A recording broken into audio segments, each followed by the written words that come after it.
would you do if after 60+ years you discovered that the state in which you reside has no documentation of your existence? If you don't have a birth certificate, you are not a citizen of the state of Arizona. This is a problem many elder members of the Navajo Nation are now facing. Almost everyone in my age are born at home. When there was no road, when the hospitals were so far away, and the transportation was limited. Because of this, many American Indian births were never registered with the state. And many believe they didn't even need a birth certificate until they found out it prohibited them from applying for state benefits like Medicare and Social Security, or even traveling, something one elder learned the hard way.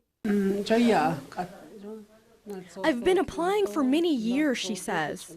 I receive benefits from Social Security and veterans benefits as well, and they require a birth certificate now. Without it, I can no longer receive my benefits. Members of the Navajo Nation are gathered here today in hopes to finally receive their birth certificate and be able to claim their identity. But what they're quickly finding out is that it's a very complicated and lengthy process, and something as simple as a misspelled last name can keep them from receiving one of these.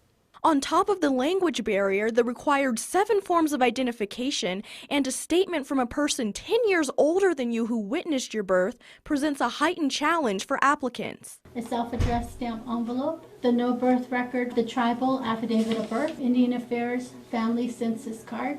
Now this is ready to be submitted to the state. They spend years, some 10, 20, 30, even 40 years trying to get a birth certificate from the state office. I just recently last year got my birth certificate. I'm 65 years old, and one of the challenges is the frustration of waiting, coming up with documents and waiting, and then you give up.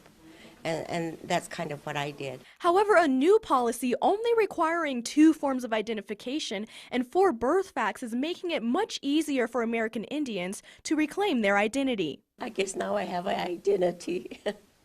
I know who I am. I know where I was born. Reporting in Tuba City, Arizona, I'm Imani Payne.